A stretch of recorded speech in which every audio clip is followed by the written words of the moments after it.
tem, afinal, o aeroporto do Porto? Ora, este é um tema que merece debate, até porque está no centro da atualidade. Aqui ao meu lado direito, Álvaro Nascimento, é diretor da Faculdade de Economia e Gestão da Universidade Católica do Porto. Muito boa noite, obrigado pela sua presença. Ao meu lado esquerdo, António Marques, presidente da Associação Comercial do Minho. Boa noite também a ambos e obrigado pela vossa presença. Dr. Álvaro Nascimento, começo precisamente por si, até porque foi contestado até pelo Centro de Estudos de Gestão e Economia da Universidade Católica este relatório da ANA, onde se dizia que o aeroporto de Sá Carneiro dá prejuízo, inclusivamente. Bom, a questão do valor do aeroporto de Sá Carneiro é uma questão que não é fácil de responder de imediato. De facto, a Católica fez um estudo sobre a valorização dos aeroportos em Portugal, aqui há uns tempos atrás, e tentou perceber de que forma é que a valorização do seu conjunto era determinada por diferentes componentes. O que é verdade é que o acesso à informação não é um acesso à informação totalmente transparente, não existe um detalhe informativo que nos permita avaliar com rigor e com exatidão aquilo que é o valor de cada um dos aeroportos, por várias razões, inclusive metodológicas, mas também disponibilidade de informação, mas, sobretudo, numa perspectiva de longo prazo, a avaliação do aeroporto deve ser perspectivada naquilo que ela vai crescer e naquilo que ela pode gerar. E nessa dimensão, eu acho que a valorizar um aeroporto passa muito mais do que apenas olhar para as questões históricas, é necessário projetá-las para o futuro. E nessa dimensão, eu diria que o modelo de privatização tem influência, e essa é que é a questão que está em cima da mesa neste momento. O que é que pode acontecer se este modelo de privatização avançar ao aeroporto de Porto? Podem acontecer várias coisas. No modelo de privatização, em tese, pode acontecer desde uma privatização integrada a todos os aeroportos em Portugal, que é o que está neste momento em cima da mesa e que aparentemente é a solução que o Governo privilegia, mas também poderíamos ter uma solução que é uma solução de privatização, eu diria, regionalizada, ou seja, de vários aeroportos em Portugal a competirem entre si.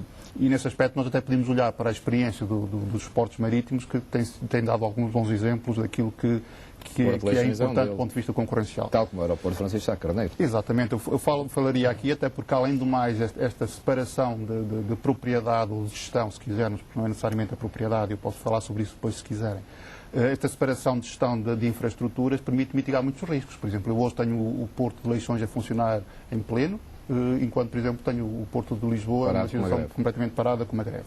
Isto será tanto mais grave quanto mais eu tiver um único monopólio que se estenderá a todo o país e posso bloquear, de facto, um conjunto de situações. Portanto, a escolha da privatização é um elemento muito determinante, não apenas na questão do valor, mas também na forma como essa infraestrutura depois se pode articular com o resto do país e com o tecido económico e com a realidade local. Não é imperativo que um monopólio nacional não possa ter um conjunto de restrições ou um conjunto de regras que lhes permita ser gerido de forma diferente em cada um dos locais. E a gente sabe, já ouviu o Governo e também o Secretário de Estado dizer que está interessado em criar um conjunto de condições especiais para o aeroporto do Porto, nomeadamente como a manutenção das taxas congeladas e, eventualmente, também incentivos para desenvolver o aeroporto do Porto. Isso é suficiente? Não será suficiente, mas serão elementos importantes para, pelo menos, devolver alguma parte do aeroporto à gestão local. Eu diria que as taxas congeladas, per si, não são suficientes. E não são suficientes porque, eventualmente, num cenário em que a indústria evolua ou que os aeroportos evoluam para a diminuição de taxas, eu precisava também de criar um estímulo para que essas taxas pudessem continuar a diminuir no aeroporto do Porto. Eventualmente também eu preciso que os estímulos sejam feitos de tal forma que eu possa ligar o aeroporto a toda a dimensão local. Ora, fazer isto significa ter um Estado regulatório extremamente forte. Significa que eu vou criar um monopólio a nível nacional e agora vou ter que o regular para obrigar que ele responda às realidades locais. E essa é a tarefa mais difícil. E que vai gastar bastante dinheiro, provavelmente. Possivelmente, porque a regulação também custa dinheiro nos países. Custa bastante. António Marques, qual é a posição da Associação Comercial do Minho, sabendo-se que este não é o aeroporto do Porto, é um aeroporto de toda a região norte e até de uma parte do noroeste peninsular, nomeadamente a Galiza. Eu suponho que não é preciso dizer muito para dizer que o assunto está estudado em todo o mundo. O aeroporto, tal como no caso de Sá Carneiro, tal como o Porto de Leixões, qualquer infraestrutura desta natureza que tem a ver com a mobilidade de pessoas, a mobilidade de mercadorias e que convoca muito as empresas na sua eficiência, na sua eficácia, é algo que é determinante que a sua gestão seja próxima dos atores, próxima dos problemas, quem está no terreno. Porque há especificidades, há prioridades que têm a ver com aquilo que se passa no local. O Porto de Leixões, se fosse gerido através de um gestor, através de um conceito de gestão, com as mesmas pessoas, mas com uma gestão centralizada, não teria a mesma eficiência e a mesma eficácia. E numa altura em que eu tenho o país a pedir uma proximidade às empresas, ao setor produtivo, já se fala na reindustrialização. Mas também não é só nas empresas industriais, é também nas empresas viradas ao turismo. Se eu tivesse uma gestão mais afastada dos interesses do Norte, do Douro, enfim, do Porto, de todo o Norte, provavelmente hoje não tinha aqui voos low cost. Provavelmente este hub estaria noutro local qualquer. Essa pode ser uma das decisões que está na base desta privatização. Ninguém pode dizer que só quem tomou essa decisão ou quem vai tomar em definitiva essa decisão é que pode responder a essa questão. Mas eu direi que os interesses que hoje existem na capital e que de facto conflituam, convocam, que não nos convocam para esta proximidade e podem conflituar com aquilo que são as prioridades desta alavanca fortíssima de desenvolvimento. Eu insisto nisto. Um aeroporto é, sobretudo, um meio, um veículo de mobilidade. Repito, de pessoas, de mercadorias, de bens.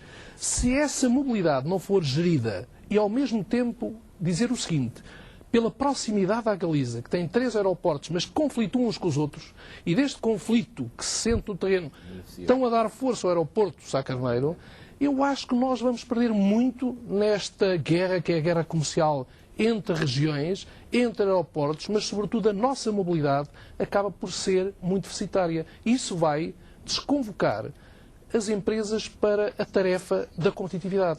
Vai desconvocar as pessoas. O turismo vai sofrer com isso. Portanto, eu parece-me que o Governo tem que ser convocado para, ou nos explica, e nós temos direito a saber, porque é que as coisas são feitas em bloco, e, de facto, como o Sr. Professor há pouco dizia, nós não temos números definitivos claros, com toda a transparência, isolados do aeroporto de Sá Carneiro, ou nós somos convocados para esta tarefa e percebemos isso, ou então há qualquer agenda que nós não percebemos. E aí não podemos, de facto, deixar de erguer a nossa voz, porque em qualquer parte do mundo estas infraestruturas são fatores, alavancas decisivas do desenvolvimento de uma região. De qualquer maneira, a Junta Metropolitana do Porto já falou com o Governo e propôs algumas alternativas, sobretudo o congelamento das taxas. Acha que esta podia ser uma solução para atenuar os efeitos desta decisão? Sabe que eu tenho sempre muito medo quando se convocam decisões e se implementam decisões com moratórias a 10 anos. Acabamos por amortecer uma decisão que não é definitiva para passar a ser definitiva mais tarde. É dizer que eu não decido hoje para daqui a 10 anos ter alguém que decide por mim. Eu acho que o Norte, as forças vivas do Norte, não podem permitir que isso aconteça. Porque, de facto, isso é apenas um paliativo na decisão. É não haver coragem política para dizer o Norte deve ter, o Norte pode ter, o Norte tem justificação para ter uma infraestrutura autónoma, independente e, sobretudo, que tenha capacidade de gerir com proximidade as suas prioridades. E se eu tiver aqui este paliativo daqui a 10 anos, nada me garante, já cá não estamos, provavelmente, e, portanto, nada me garante que a decisão depois, amolecidos que estamos todos, convencidos que afinal somos autónomos e independentes, e a decisão aparece naturalmente, mais uma vez, contra os interesses. E é, eu dizia do Norte, mas não esquecer que os interesses do Norte são muito importantes para os interesses do país neste mundo global onde estamos. E são vastos, com toda a certeza. Álvaro Nascimento, é um risco que o aeroporto do Porto corre se perder os voos low cost, que foram decisivos também para este desenvolvimento que houve a norte do país? Bom, há quem diga que essas podem ser mais decisões, mas isso obviamente não... Este tema de privatização é suficientemente vasto e complexo para nos ter aqui a conversar durante muito tempo. E só queria pegar um pouco na questão atrás, porque eu acho que isto não liga diretamente com o low cost e não é o facto de termos um aeroporto único que vai impedir que o low cost continue a existir no Porto. Eu acho que ele vai continuar a existir com certeza, porque no final do dia, quem comprar infraestrutura aeroportuária vai querer maximizar a rentabilidade do aeroporto e com certeza procurará tirar do aeroporto do Porto todo o benefício que ele puder retirar. Agora, a questão é um pouco diferente dessa, e eu não queria ligar a questão da privatização autónoma do aeroporto do Porto com o facto de ele ter, de facto, de ser um benefício, uma ligação, uma decisão política. O que é que quer dizer isto? Quer dizer isto é que eu acho que pela simples razão económica apenas, do ponto de vista da eficiência, justificar-se-ia que o aeroporto do Porto fosse privatizado de forma autónoma. numa forma tal que permitisse ser muito mais útil numa relação com a comunidade local. E isso aconteceria naturalmente se ele fosse colocado essa hipótese em cima da mesa. Dizer que não tem valor porque gera prejuízos, eu acho que a gente tem de testar o mercado também. Ou seja, nós não podemos argumentar que existe valor. Os prejuízos vêm muito da obra que foi feita e que ainda está a ser paga, provavelmente. Obviamente, vem possivelmente das questões de financiamento que neste momento estão já realizadas, mas também deriva do próprio modelo de negócio que se calhar que está a ser executado, que pode perfeitamente ser mudado se houver um outro operador. O que nós queremos dizer quando falamos que o aeroporto do Porto pode valer mais, ou pode, melhor dizendo, os aeroportos como um todo podem valer mais se forem privatizados de forma separada, é porque com certeza existem modelos de negócio alternativos que são distintos e que não necessitam de ser geridos de uma forma uniforme. E nessa medida, eu admito que o aeroporto do Porto, sendo colocado em operação de venda, possa encontrar uma solução que seja uma solução maximizadora de receita para o próprio Estado. Ou dito de outra maneira, com certeza aparecerá alguém interessado em adquirir o aeroporto do Porto para o gerir e o explorar como uma infraestrutura e como um negócio. E essa é a questão puramente económica que eu acho que deveria ser levantada. Há depois uma segunda dimensão, que é a dimensão que estávamos aqui há pouco a falar e que tem a ver com a articulação do aeroporto com a comunidade local. E é muito mais fácil uma comunidade local articular-se com um aeroporto local do que uma comunidade local se articular com um aeroporto nacional. Claro. Okay? E essa é uma questão regulatória importante. Quando eu vou apenas privatizar uma única infraestrutura aeroportuária em Portugal, que tem todos os aeroportos, obviamente que eu vou ter que regular todos através de uma única entidade reguladora. Se eu tiver um conjunto de aeroportos que têm relações locais, eu posso ter uma regulação muito mais fácil, muito mais simples, muito de mais proximidade, de articulação das minhas políticas com as políticas aeroportuárias. Eu posso negociar com os aeroportos, coisa que se torna muito mais complexa num contexto nacional. E essa é que eu acho que são questões de eficiência que estamos a discutir em cima da mesa. É como é que nós conseguimos ter um processo de privatização de aeroportos que seja o melhor para o país e que preserve a sua sustentabilidade no longo prazo e que permita naturalmente à região crescer. António Marques, eu admito que os prejuízos serão imensos. Já fizeram um cálculo ou uma projeção do que seria uma privatização do aeroporto do Porto a nível global para a região toda do Norte? Não temos esses números. Não temos esses números. Mas quais seriam os efeitos imediatos? Agora, deixe-me dizer-lhe que os impactos, ninguém com rigor nesta altura, julgo eu, não há nenhum estudo que possa indicar ao milímetro, ao euro, qual é o prejuízo. Mas nós sabemos que, de facto, os impactos que não são visíveis de um dia para o outro, mas a médio e longo prazo, ao fim de alguns meses, começavam a sentir-se. Porquê? Exatamente, o professor Álvaro Nascimento acho que tocou no ponto central.